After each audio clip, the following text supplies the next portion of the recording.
With Election Day less than a month away and early voting having already begun, the Harris campaign is taking off the gloves, and they have pummeled Donald Trump in at least 3 back-to-back-to-back brutal new ads that you have to see. But before we unpack all that, if you end up liking this video and you want to support the channel, please be sure to hit the like, subscribe, and alert bells before you go. All right, friends, we have several clips to talk about in this video, again, including 3 new back-to-back-to-back ads. But I'll remind you, again, Election Day is rapidly approaching, and the polls are relatively close. It's entirely possible for Donald Trump, despite all of his flaws, despite the failures of his administration, despite the fact that he's an authoritarian loser, it's entirely possible for him to win the election. I think most of the momentum and most of the projections still favor Vice President Harris, but we cannot get complacent. And with that in mind, it seems like the Harris campaign is digging even deeper, taking off the gloves and bringing the heat. And I want to play some of these ads for you and provide some of the context, starting with this one from former Trump officials talking about how Donald Trump has politicized disaster relief and federal assistance and how he will use the powers of the office to punish blue states in a second administration. I worked in the Trump administration. Never in a million years did I ever think that I'd be working in the White House with a president that didn't care about the American people. He would suggest not giving disaster relief to states that hadn't voted for him. I remember one time after a wildfire in California, he wouldn't send relief because it was a Democratic state. So we went as far as looking up how many votes he got in those impacted areas to show him these are people who voted for you. This isn't normal. The job of the president is to protect Americans, regardless of politics. If Trump's elected again, there'll be no one to stop his worst instincts. You'll have yes men help him implement Project 2025's agenda. Unchecked power, no guardrails. They will be serving one man. I am voting for Kamala Harris because she will put the safety and security of every American first, whether they voted for her or not.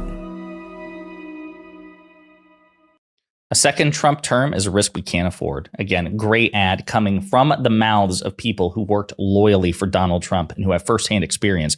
Again, people who know Trump far better than the vast legion of MAGA cultists who slavishly devoted themselves to Trump. So again, this is an informed opinion. And they're right. The president of the United States, Republican or Democrat, you have a duty to all Americans, including those who despise you, including those who not only didn't vote for you, but intend not to vote for you again if you're eligible for re-election.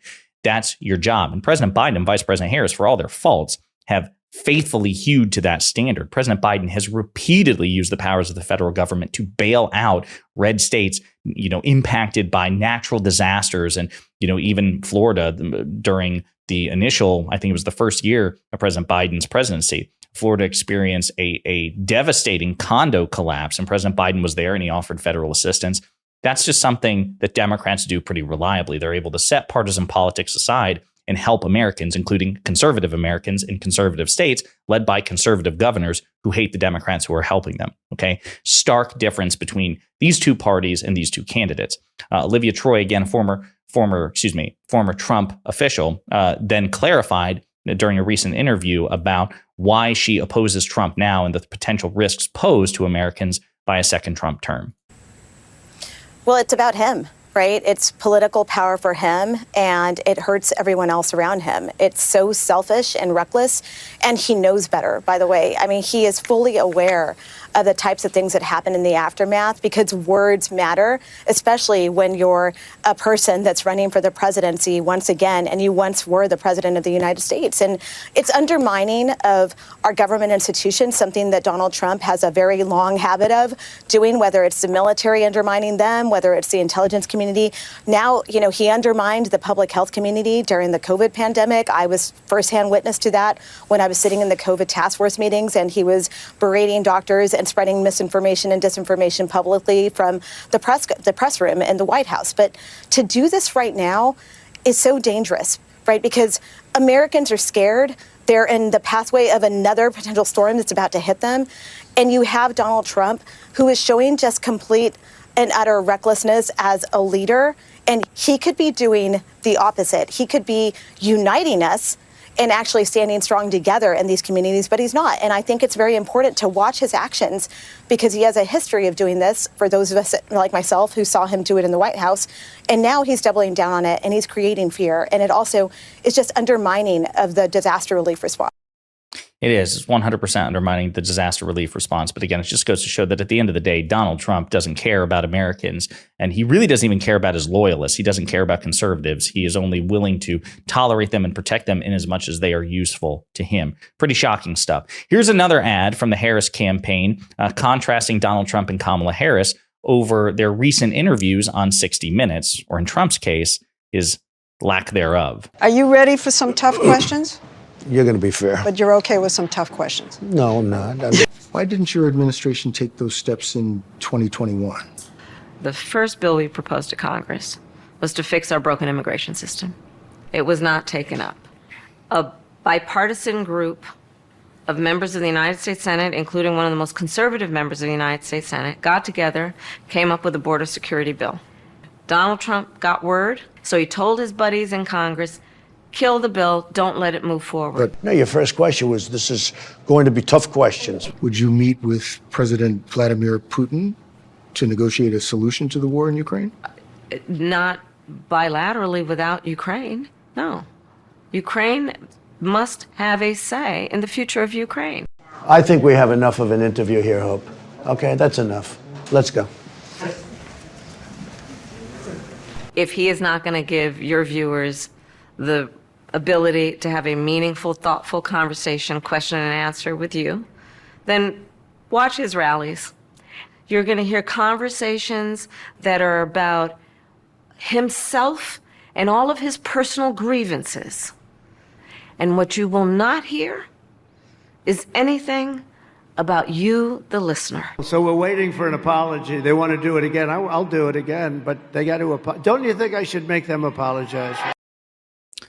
So again, Vice President Harris actually sat down for an interview with 60 Minutes. The offer was made, and it's been a 50-year tradition for presidential candidates and their tickets to sit down for 60 Minutes. Probably the highest profile legacy media appearance that either ticket will get until the end of the election, or rather until Election Day. And Donald Trump declined. Okay. And as a matter of fact, 60 Minutes may have felt the need to actually address this, given that it was a stark defiance of tradition, and kind of clear the air about why Donald Trump actually refused to meet with them.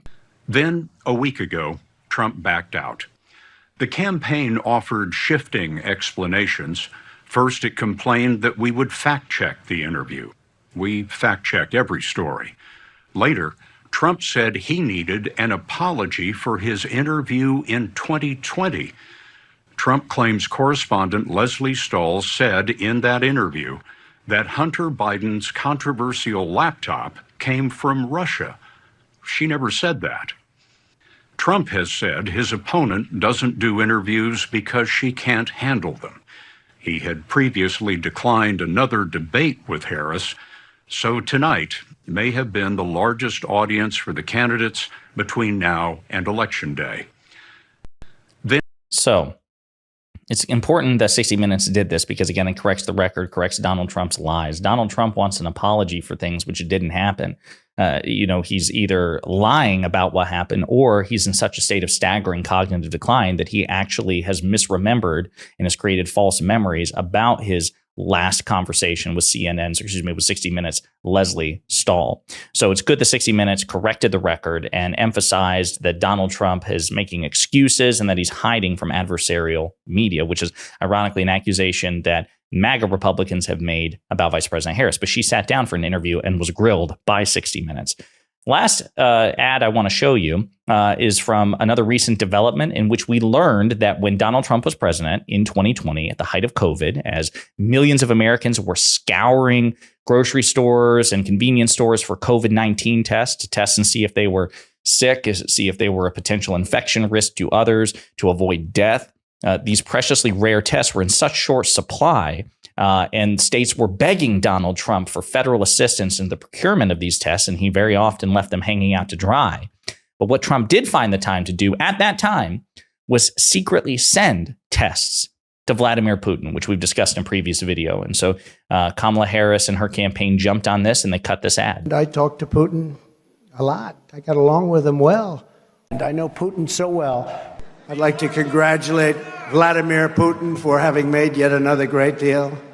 Did you see the deal we made? Talk to him like that? Oh, no, I had a very good relationship. That's a good thing, not a bad thing. And I'm trying to tell people, no, it's a good thing. When you see Putin and you see all of these people, they're at the top of their game. And I also have a very good relationship, as you know, with President Putin. And I think if we win, I think we're going to get it resolved very quickly.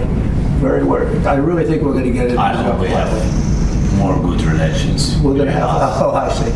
Yeah, but it takes two to tango, So yeah, pretty brutal ad, including the various times that Trump has publicly praised Vladimir Putin and suggested like a deep admiration for this man, an admiration and an affection that he has for Putin, which he does not share for the American people. There's no question that Donald Trump cares more about Vladimir Putin's health than he does the health, I would say, basically of most Americans, but certainly Democrats, liberals, progressives, women, minorities, marginalized groups, the LGBTQ community, et cetera, and so forth, that he would, take some of these tests and this testing equipment at a time when Americans desperately needed them to avoid infection and death and would send them instead to Putin. And for the record, even though Trump denied this fact, the Kremlin has confirmed it.